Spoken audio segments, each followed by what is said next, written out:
Now we have the men's under 17 quad. In lane 2, we have White Marsh. Lane 3, St. Catharines. Lane 4, Ridgewood. Lane 5, Cambridge. Lane 6, South Niagara. And lane 7, Aurelia.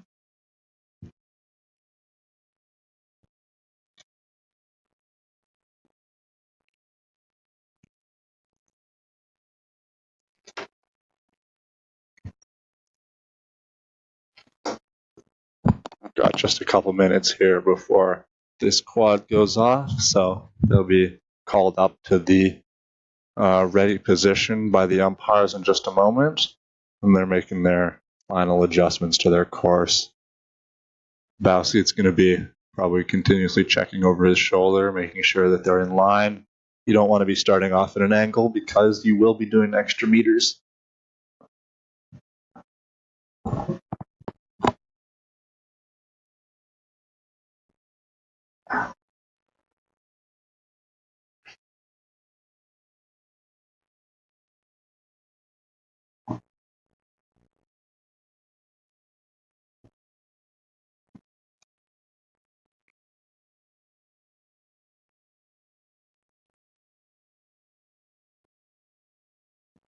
We can see our little spider friend crawling across the camera there. I guess he's made a home of the camera housing or something like that. Oh, and we're off. Look at that. Oh, okay. Spider's visiting again. He's a chill guy. Okay, and then we go. We've seen a little bit of steering there, so that's going to be some extra strokes for, I think that's Cambridge. Mm-hmm. But that really is inevitable at some point. Without a Coxie, there's always going to be stuff like that, so it's what you make of it after the fact. Definitely. It does look like, though, despite that, Cambridge has had quite a good start.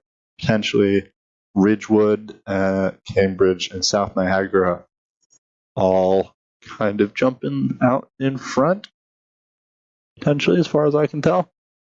But we will have to wait and see for sure.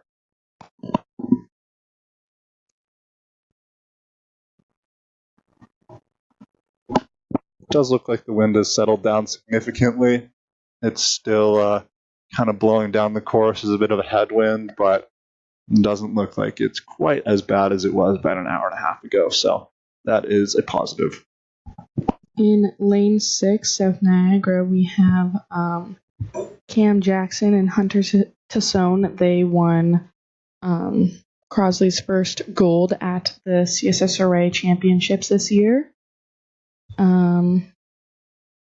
which was pretty good, pretty big regatta. Sure. No doubt. Yeah, that's a big deal for the under 17s. Which event was that they won in? It was in the men's junior double. Oh, good for them. And then I believe they had rode quite possibly with my brother at some point with Crosley as well. Now they're rowing in Welland. Oh, good for them. Right on. Okay, so past 500 now. All the crews looking pretty clean. It does look like, I believe that's Cambridge. Looks like they've got a pretty solid position in the field. Mm-hmm. Potentially Cambridge and Ridgewood looking quite good there.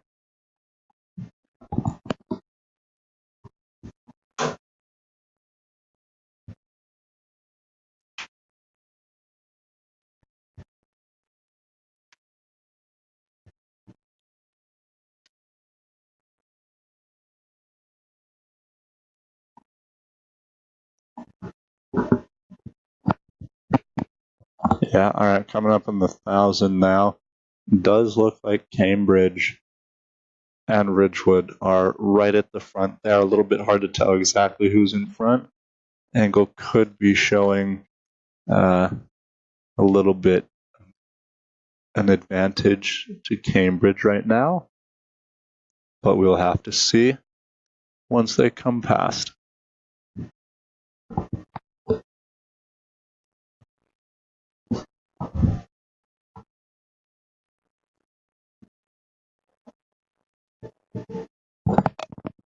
will say the Cambridge crew is looking quite clean there, really setting up their bodies well out of the finish and just approaching that front end connection with a lot of patience and stillness. So really good to see out of a u17 quad there. Same with Ridgewood, really impressive placement from them, looking really composed there. So they're just coming past our station now. Looks like we've got Cambridge to a bit of an advantage, just about half a length.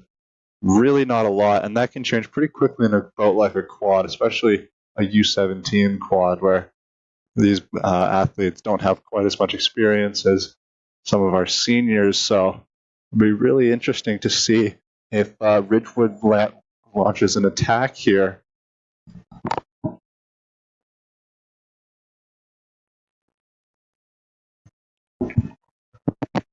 Both crews looking strong, though Ridgewood is looking quite lively, I would say, looking like they've got a lot of dynamicism to their stroke.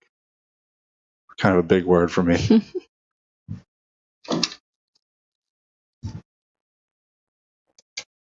Still got that bit of a headwind there, probably making their lives a little bit uncomfortable.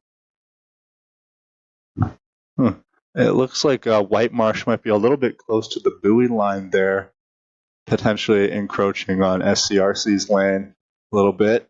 It looks like they might be moving away a bit now, but it looks like Ridgewood has kind of stepped up the pace here.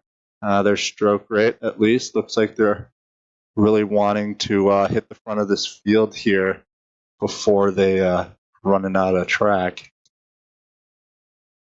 Yeah, it looks like Ridgewood up at 36-37, while Cambridge is right around, let's see, right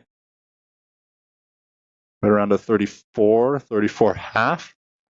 So I think Ridgewood is really going for it right now. Hard to tell exactly if they are overtaking Cambridge, but from this angle, it looks like Cambridge might be maintaining their bit of a gap here. I think they may have stepped up to their sprint now as they're coming into the red buoys. It looks like it could possibly be a race for third, maybe even second. It depends if these crews really pick up their finish to catch up to Ridgewood.